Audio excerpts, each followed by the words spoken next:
Hi friends, welcome back to my channel. Thank you so much for being here. Well, we are in my bathroom today because I have 4 beauty tips to share with you that I really wish that I had learned years ago. These 4 tips that I'm going to share with you, we've got 2 skincare, 1 makeup, and 1 hair care, are so easy to do, so affordable, but yet they're really delivering good results. So of course I had to go ahead and share them with you.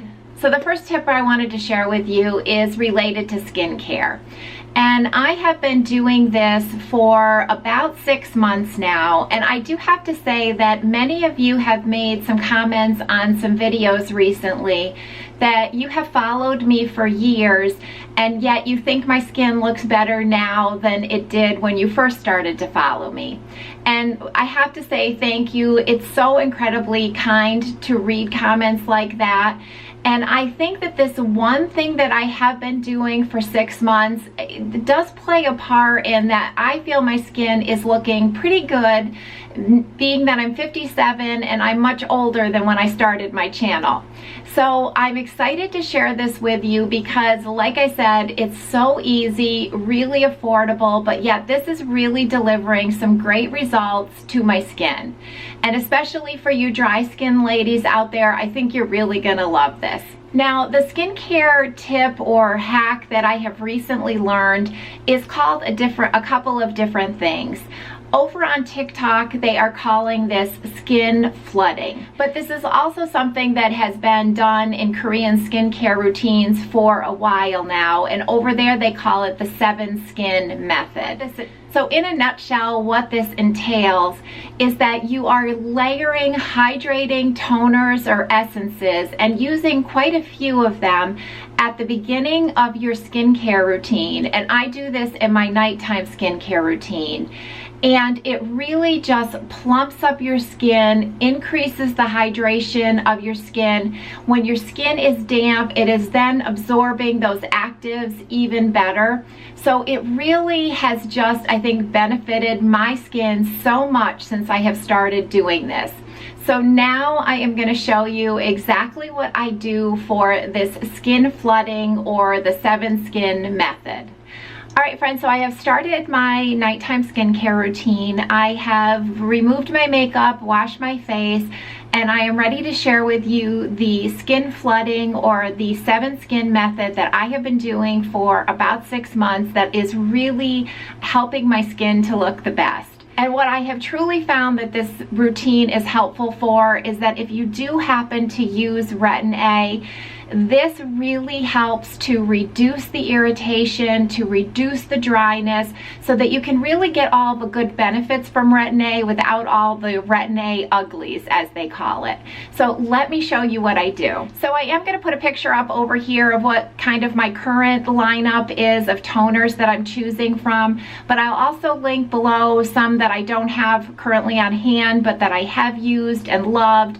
There are just some really great hydrating toners out there, but that is the key in doing this method. You want to make sure you are using hydrating toners, ones that say maybe milky toners. Those are the type of products that we're looking for. You do not want to be doing this method with exfoliating toners that have like maybe glycolic acid or lactic acid or salicylic acid, anything that could potentially irritate your skin. You do not want to use those for the skin flooding or the 7 skin layer method. This is really just about hydration, building up your barrier. That is what we're looking for. So how I've been liking to start off this routine is that I have been applying this toner from Timeless. This is the HA spray with Matrixyl 3000 and lavender extract. Timeless had originally sent me 3-pack of these little toners with the spray mist, and I have fallen in love with the lavender one, so I actually bought the full size. And this is just so nice at night because it's just a very light lavender fragrance. It hasn't been bothering me as far as my rosacea. And I really love that it's got the Matrixyl 3000 in here. That is a peptide that's been studied and proven to build collagen. So what I do is just mist this all over my face and neck. And that's going to be my first step. So after applying the Timeless spray, you can let it set for maybe 10-15 seconds. This is really just what works for you. I let it set for maybe like 10-15 seconds, and then I'm going to go in with my next toner. Another toner that I've really been enjoying, this is from the line, it's a Korean skincare line, the APLB, and this is the Collagen EGF Peptide Facial Toner. And I will just go ahead and pour a little bit of this into my palm and go ahead and add this.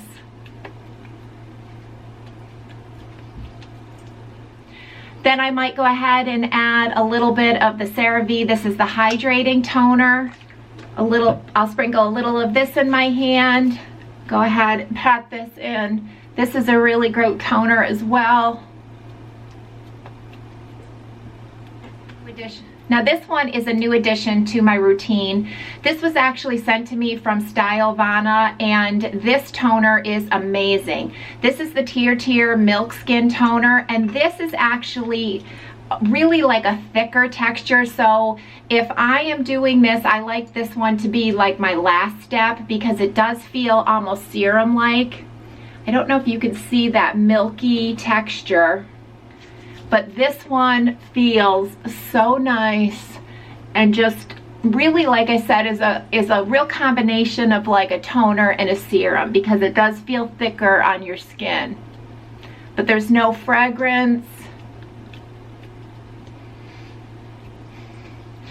And then if you want, you could do another layer.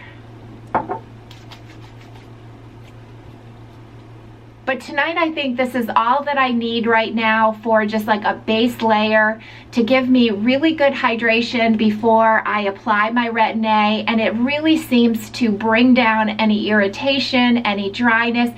It's just like this great canvas to start with.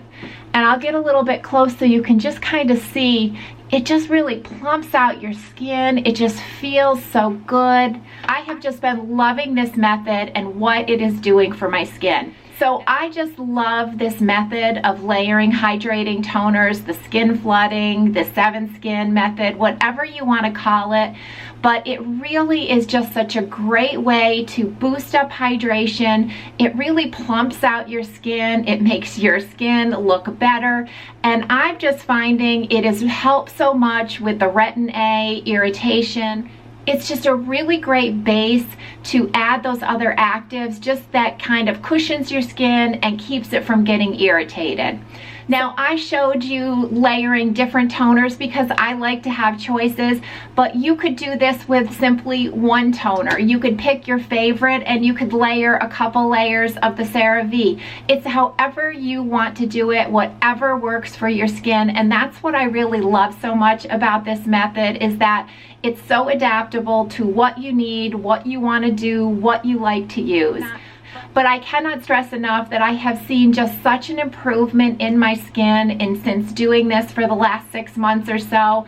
It's if you have dry skin, if you have a compromised barrier, if you just want a little extra glow and plumpness to your skin, this is definitely something you're going to want to try, and I could not wait to share this with you. All right, so now the next beauty tip that I wanted to share with you that I have been doing for probably 8 months now is applying an oil to my hair prior to shampoo. So now I'm going to share with you exactly what I do for that tip. All right, so I'm excited to share the hair tip with you. I will be getting into the shower in about a half an hour, and this is what I do to protect my dry, damaged, bleached ends.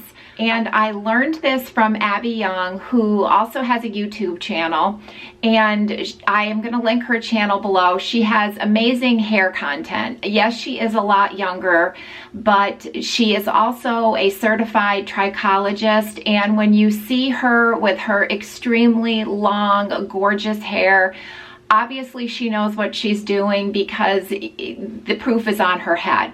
So I did learn this from her channel, but also did a little bit of research after hearing about this from Abby's channel and found out that applying coconut oil to your hair prior to shampoo is just a great way to prevent breakage. The coconut oil can actually penetrate your strands to strengthen it and help prevent that breakage. It's just really good for your hair. This is the brand that I have been using that Abby suggested. It's the OGX Miracle Coconut Oil.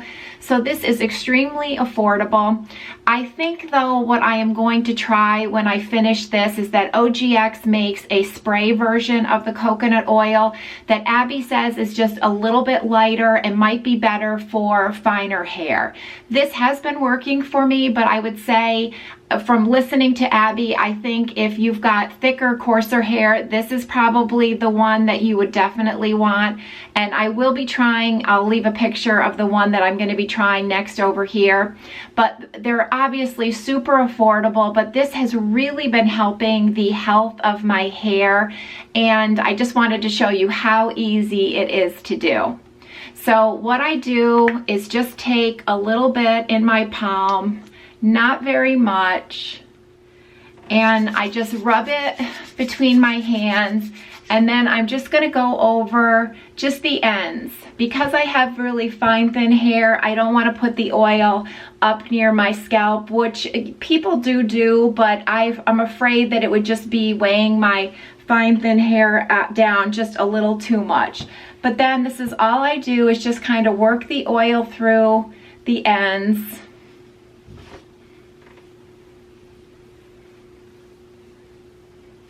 And then I try to do this about a half an hour before I get into the shower to shampoo.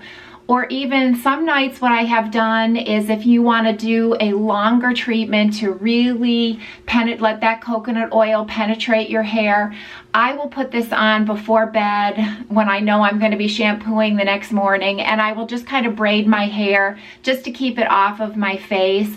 But I sometimes do that. But I do like to at least leave it on about a half an hour before I get into the shower. And this has just really helped my hair so much in like keeping the ends from breaking as easily. It's just feeling better. I think it's looking healthier, and it is so incredibly affordable. I can't remember exactly what I paid for this, but I know it was under $10. So this little hack is really just so easy to do, but it can really have a big impact on the health of your hair. And I know for me personally, I struggle because I don't have good hair. I've always had fine thin hair, but it's just getting thinner the longer I am into menopause, and I think a lot of you may be dealing with that too. So this is just something really easy to do that I really loved the results and was excited to share this with you. Okay friends, the next little beauty tip that I'm excited to share with you is something I picked up from a makeup artist that I saw over on TikTok. And if you have ever struggled with tight lining your upper eyelid, this is going to be something I think you're going to be really interested in learning. It has really made it so much easier to tight line my upper lash line with this technique. So I'm excited to share with you what you'll need to do. Now the first thing you're going to need is a little thin eyeliner brush. And the one that I'm using, this came in a brush set that I ordered off of Amazon that comes with, I don't even know how many brushes it comes with. A lot of brushes, and I have to say that I've been really impressed by the quality of these brushes. So I can link these brushes below for you. But I think a lot of us have this little eyeliner brush that came with a brush set that we've gotten, and maybe you just never use it. I never used to use it until now. And this is definitely, you're going to need something like this, a really tiny little brush. So what you're going to do is just wet this brush. I just ran it under the tap water. You're going to need an eyeshadow palette that has some darker colors. Now this is the Tartelette in Bloom palette, and I'm going to use either one of these two darker shades as an eyeliner. So you will very simply just take the dampened brush into one of these colors, pick up a little bit, just kind of tap off. And now I'm going to try to do this like in my mirror here, because I don't know if I'll be able to do it just in the viewfinder of the camera. But basically all you're going to do then is just using this tiny little brush, you are going to fill in your lash line from underneath.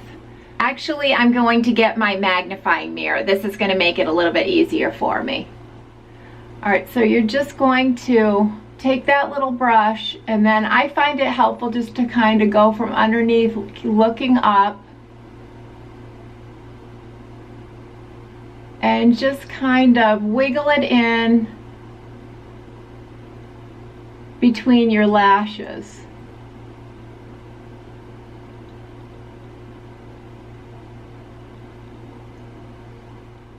All right, I hope you can see the difference.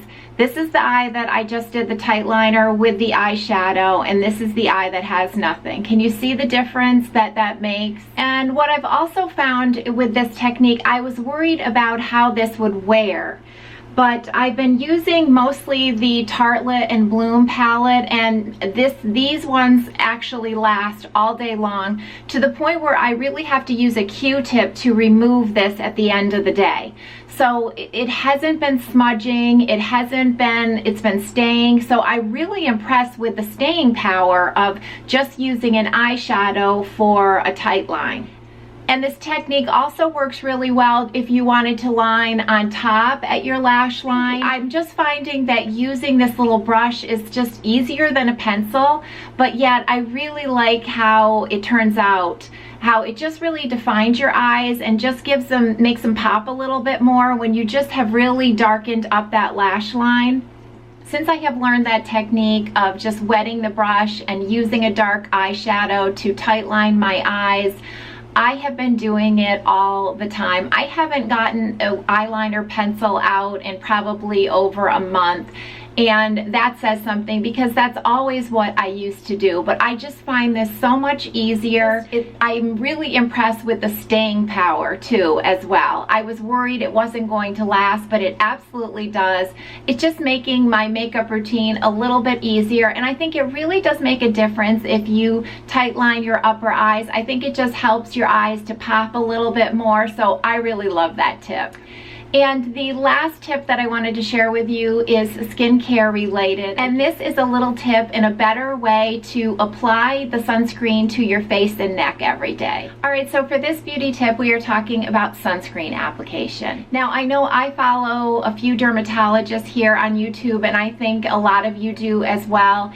And we have learned that we need to be applying about 1/4 teaspoon of sunscreen to our face and neck every day in order to get the SPF that is on the label of your sunscreen. And those dermatologists have taught us that 1/4 teaspoon is about 2 finger lengths worth of sunscreen, and pretty thick finger lengths worth of sunscreen.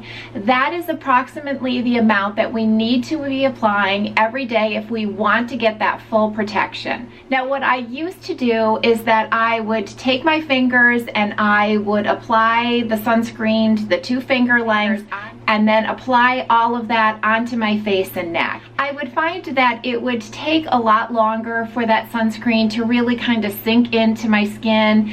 It would feel tacky for longer. It would take longer to dry down. So what I have been doing now is I will apply 1 finger length's worth of sunscreen to my face and neck. I let it set for about a minute or 2, and then go ahead and apply the 2nd finger length of sunscreen to my face and neck. And I have found that in doing this, that it just sinks into my skin a lot quicker. It feels less tacky. It feels to dry down a lot quicker, and it's just a more enjoyable experience. I will take my finger and I am going to, I will dispense my sunscreen onto 1 finger, and then I go ahead and I apply this all over to my face and neck. Alright, so I have applied the first layer of this sunscreen, and it's already feeling like it's pretty much soaked into my skin. You can see it doesn't look super greasy. It's not really that tacky, but I will give it just about another minute to just set down a little bit more, and then I'm going to go ahead and apply my 2nd layer. Okay, so I have waited a minute, and now I'm going to go ahead and I'm going to apply my 2nd finger length's worth of sunscreen here. So there we go. And once again, I'm going to apply this all over.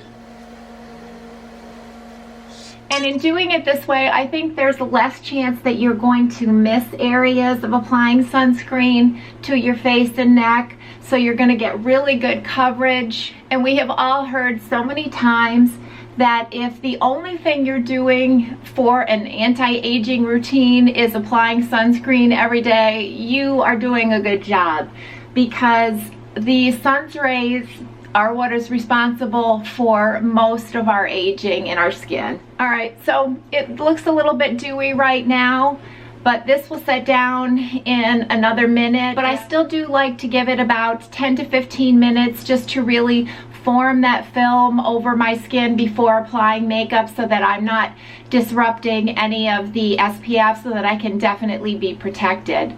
But it's just a simple thing in applying your sunscreen in layers instead of all at the same time that I have found to be really helpful and just a little bit more enjoyable with the experience. I don't get the tacky or heavy feeling that I used to when I would apply it all at once. So for me, this is just a more enjoyable way for me to apply my sunscreen every day, and I just wanted to go ahead and share it with you. All right, friends, so those are the 4 beauty tips that I have been swearing by, and I truly wish that I had learned these years ago, but I'm just happy that I know them now.